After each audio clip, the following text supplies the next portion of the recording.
আমরা ঘুরতে গেছিলাম বেলা শেষে পার্কে। এই সানডে আমার তো ছুটি ছিলই, সঙ্গে নির্মাল্যরও ডিউটি অফ ছিল।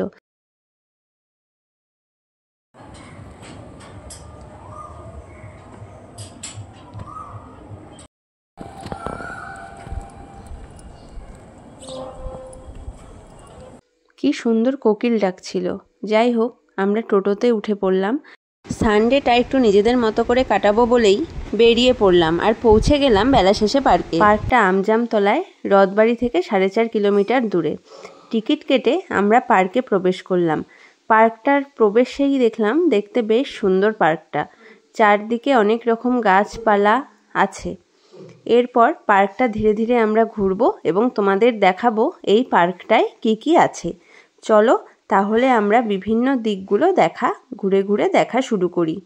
তো প্রথমেই দেখলাম সামনে অনেক ফুল গাছ এবং বসার জায়গা, দোলনা এসব আছে এবং আছে বাচ্চাদের অনেক রাইড। বড়দেরও একটা দোলনা ছিল। ফুল গাছগুলোতে খুব সুন্দর ফুল ফুটেছিল, বোঝাই যাচ্ছিল পার্কটা ওয়েল মেনটেন্ড। এবং বাচ্চাদের রাইডগুলোও বেশ ভালো ছিল। আমরা যেহেতু দুপুরে এসছিলাম সে সময়টায় ভিড় খুব একটা ছিল না, পরে ধীরে ধীরে ভিড় বাড়লো। এবং আজকে ওয়েদারটা বেশ ভালো থাকায় খুব সুন্দর ফুরফুর করে হাওয়া দিচ্ছিল।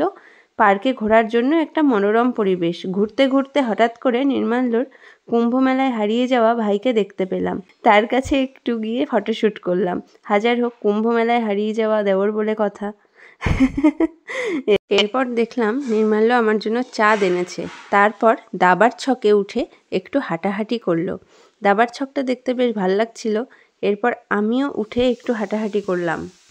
প্রথমে ভাবছিলাম এই গুটিগুলো তুলে তুলে হয়তো দাবা খেলা যাবে, কিন্তু পরে দেখলাম যে না, এই দাবার বোর্ডের সঙ্গে গুটিগুলো একদম সেট করা। তারপর আমরা পার্কের অন্য সাইডে গেলাম। একটা পুকুর আছে এবং পুকুরের চারদিক দিয়ে বেশ সুন্দর হাঁটার জায়গা আছে। চারদিকে গাছ ঘেরা রাস্তা করা আছে। এখানেও খুব সুন্দর পাখি ডাকছিল।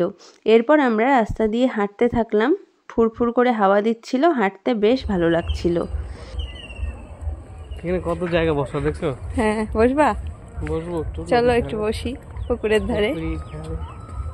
বসার আগে ভাবলাম চারদিকটা আরেকটু ঘুরে আসি, তারপর একটা নিরিবিলি জায়গায় বসবো। সেই জন্য আমরা আরও হাঁটতে থাকলাম পুকুরটার চারদিক দিয়ে।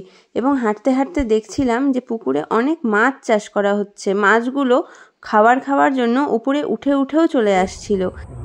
এই যে দেখো, খাবার রেখে চারদিকে বসে চারজন খাবে। এখানে ডাইনিং টেবিলের মতনও করা ছিল এবং চারদিকে বসার জায়গা। তারপর একটা সুপারির খোল, যতদূর সম্ভব সেইটা দিয়ে একটা ব্রিজের মতো করা ছিল। সেইটার ওপর উঠে চারদিকের ভিউটা দেখছিলাম। উফ, কি অপূর্ব দৃশ্য! ভীষণ সুন্দর লাগছিল চারদিকটা দেখতে। পুকুরের ধারটা বিশেষ করে ভীষণ সুন্দর লাগছিল দেখতে ওপর থেকে। তারপর আমরা নেমে গিয়ে আরও ওই দিকটায় গেলাম। ওই দিকেও দেখতে পাচ্ছ কত সবুজে ঘেরা গাছপালা। এবং আরও এগিয়ে গিয়ে আমরা ফুলেরও অনেক গাছ পাবো। সেই ফুলের গাছের পাশে এবার 3 কোণা করে করে কি ডিজাইন মতন করা আছে।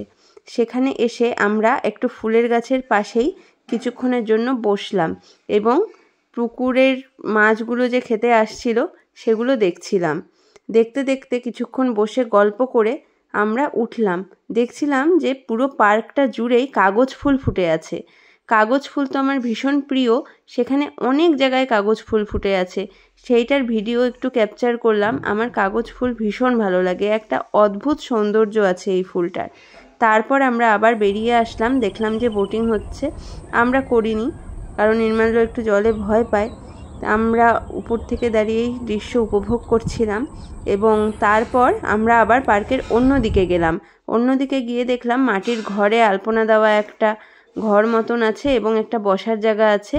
আর সুন্দর করে স্টার লাইটিং করা স্টার আছে, সেখানেও বসার জায়গা আছে এবং এরকম ছাউনি করে করেও বসার জায়গা আছে। আর উল্টো পাশে, ফুলের গাছগুলোর উল্টো পাশে একটা রেস্টুরেন্ট আছে। সেইখানে খাবার অর্ডার করলে, এই যে ভিড় দেখতে পাচ্ছ, এটাই রেস্টুরেন্ট।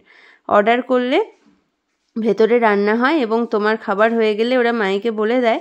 তারপর সেই খাবারটা নিয়ে এসে এই সব জায়গায় বসে বসে তোমরা খেতে পারো।